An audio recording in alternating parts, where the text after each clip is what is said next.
నేను నాకెందుకులే అని నా సినిమాలు నేను చేసుకుంటున్నా. ఎస్, అమరావతి విషయంలో శివాజీ ఎప్పుడైనా మాట్లాడతాడు, ఎప్పుడైనా ఏ పార్టీతో అయినా ఎదురెళ్ళి మాట్లాడతా. అది రైతుల కష్టం. ఆ కష్టాన్ని మీరు మీ ఇష్టం వచ్చినట్టు ఎవరికాళ్ళు వాడేసుకుందామంటే చూస్తా ఊరుకోం. ఏంటి, నేను ఈ సినిమా రిలీజ్ ముందు ఇచ్చిన ఇంటర్వ్యూ మీ అందరికి చాలా ఇబ్బందిగా అనిపించింది కదా. నేను ఎప్పుడైనా మాడతా గురు, ఎవడికి భయపడను.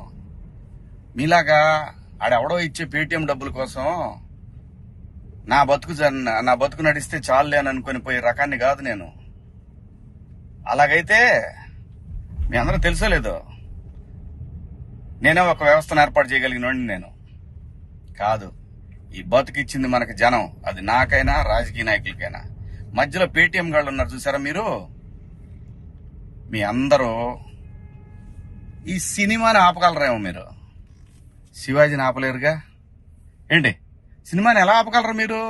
మొత్తానికి ట్వీట్లు వేసి ఇన్స్టాలో మీ ఇష్టం వచ్చినట్టు రెచ్చిపోయి సినిమాకి కొంతమంది ఇక్కడ రెగ్యులర్ గా రివ్యూలు ఇచ్చే వాళ్ళతోటి రాపిచ్చేసి కింద కామెంట్లు పెట్టిచ్చేసి, ఒకడైతే వాడికి ఒక 100K సబ్స్క్రైబర్స్ ఉంటాడు.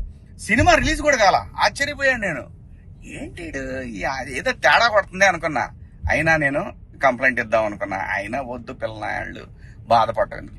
కానీ రే, పేటిఎం బ్యాచ్ నన్ను తగులుకుందాం అనుకుంటే మీ ఓడికే ప్రమాదం. గుర్తుపెట్టుకోండి, నేను జనం కోసం బతికే మనిషిని, జనం డబ్బుల కోసం బతికే మనిషిని కాదు. వద్దు గురు, నా జోలి వద్దు. జగన్ గారు, నేను మళ్ళీ చెప్తున్నా, నాకు రాజకీయాలు వద్దు. నాకు కావాల్సింది, నేను అమరావతి రైతుల కోసం నిలబడ్డాను, జనం కోసం నిలబడతా. అది ఏ పార్టీ అయినా, అది మీరైనా ఇంకో పార్టీ అని ఎవరైనా సరే, ఎదురొస్తే జనానికి ఎదురొస్తే మాత్రం నేను నిలబడతా. కానీ నేను మాట్లాడుకుందా ఇంక నుంచి. నేను డైరెక్ట్ గా అడుగుతా పిఎం గారినే, ఈ దేశంలో సిబిఐ మీద నమ్మకం ఉండాలంటే, సిబిఐ మీద నమ్మకం కుదరాలంటే ఫస్ట్ కేసులను రాజకీయ నాయకులందరినీ కూడా పక్కన పెట్టి, రాజకీయాల నుంచి పక్కన పెట్టి, వాళ్ళు మంచోళ్ళ చెడ్డోళ్ళ అని తేలిన తర్వాత వాళ్ళని పాలిటిక్స్ లో ఉండే విధంగా చేయగలిగితే బాగుంటదని పిఎం గారిని కూడా అడుగుదాం అనుకున్నాను. ఇక నుంచి మేము రోజు అడుగుతా. ఇక నుంచి మీకు రోజు నా జోలు రావద్దు. నేను నా బతుకు నేను బతుకుతున్నా, నిజాయితీగా బతుకుతున్నా. ఏ రాజకీయ పార్టీ దగ్గర పోయి చేయి జాపలా.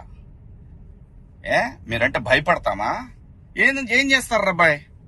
మీ గవర్నమెంట్ ఉన్నప్పుడే ఏం చేయలేకపోయారు. నన్ను ఎందుకు చేయలేకపోయారు తెలుసా? పైన నేచర్ ఒకటి ఉంది అబ్బాయి.